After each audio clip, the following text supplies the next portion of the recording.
for 9th standard. Now we are going to learn about the lesson law of motions. So in that lesson, force and motion, inertia, and what are the types, linear momentum, and Newton's law of motion. The few topics only learn about that in this lesson.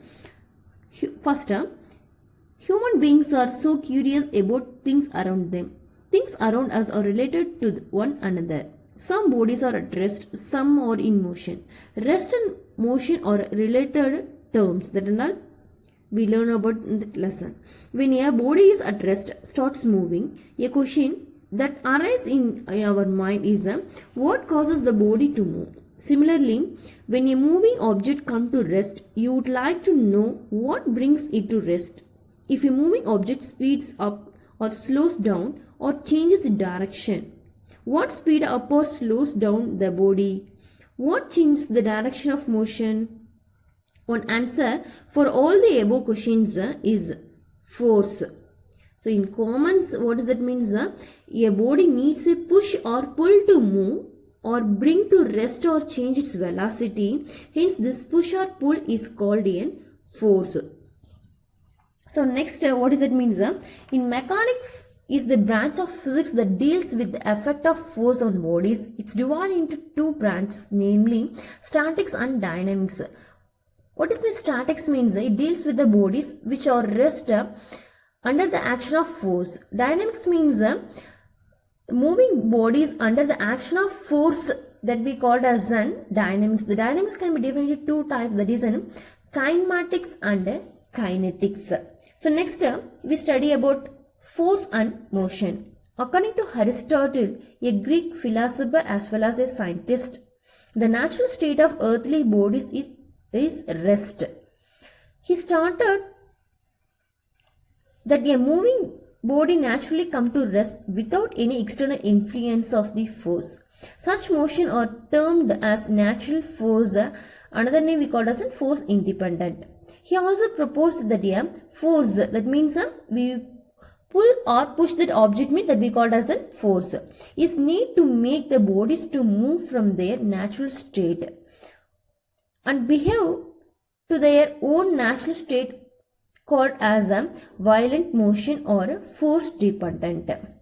So Galileo proposed the following concept about the force, motion and inertia of bodies.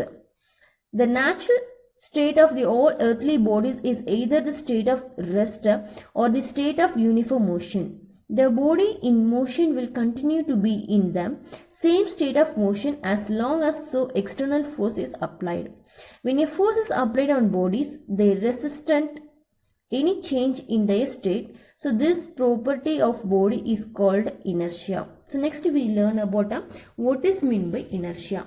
While you are traveling in a bus or when a sudden brake is applied, the upper part of your body leans in the forward direction. Similarly, when the vehicle suddenly is moved forward from the rest, you lean backward.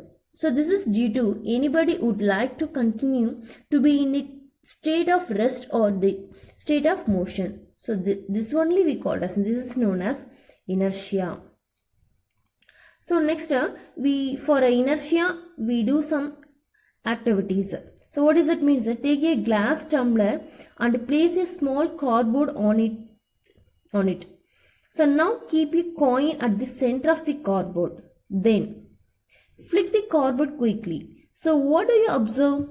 The cardboard falls off the ground and the coin falls into the glass tumbler. So in this activity described above, the inertia of the coin keep it in the state of rest when the cardboard moves. Then, when the cardboard has moved, the coin falls into the tumbler due to the gravity.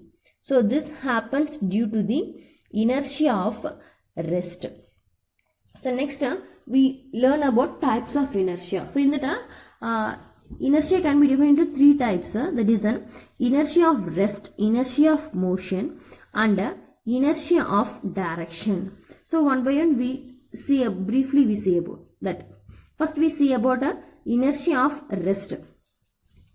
So in the inertia of rest means the the resistance of your body to change its state of rest is called inertia of rest. For example, when you vigorously shake the branch of a tree, some of the leaves and fruits are detached and they fall down. So this is example of inertia of rest. So next, inertia of motion. The resistance of your body to change its state of motion is called inertia of motion. For example, an athlete runs some distance before jumping because this will help him jump longer and higher. This is example of inertia of motion. So next we see about inertia of direction. The resistance of a body to change direction of motion is called inertia of direction. For example, when you make a sharp turn while driving a car, you tend to lean sideways. So this is an example of the term inertia of direction. Next we see about linear momentum. The impact of a force is more if the velocity and the mass of the body is more. To quantify the impact of a force exactly, a new physical quantity known as linear momentum. The product of mass and velocity of a moving body gives the magnitude of linear momentum. It acts in the direction of the velocity of the object. Linear momentum is a vector quantity. So linear momentum is a vector quantity. So in that formula, linear momentum is equal to mass into velocity. So linear momentum we mentioned P. P is equal to mass means m, velocity v. So P is equal to mv. It helps to measure the magnitude of the force. Unit of momentum in SI system is a kilogram meter second per minus 1 and is CGS, that is a centimeter gram second system. Its unit is a gram centimeter second per minus 1. Next we see about what is meant by force. This law states that every body continues to be its state of rest or the state of uniform motion along a straight line unless it is acted upon by some external force. It gives the definition of force as well as inertia. So what is my force means? Force is an external effort in the form of push or pull that object. So it produces or tries to produce the motion of a static body or stop or try to stop a moving body. Changes or try to change the direction of motion of a moving body. So force has both magnitude and direction also having. So commonly force is a vector quantity. Linear momentum also vector quantity and force also considered as a vector quantity. Next we see about different types of that force. So before that what we see means what that the force means what commonly push or pull that object. In between that interacting between the bodies, the push or pull that object that we called as a force. So next we see about what are the types of forces. Based on the direction in which the forces act, they can be classified into two types. What are the two types means? First one is a like parallel force. Another one is an unlike parallel force. First we briefly see about what is meant by like parallel forces. Two or more forces of equal or unequal magnitude acting along the same direction parallel to each other are called like parallel force. So next we see about what is meant by unlike parallel force.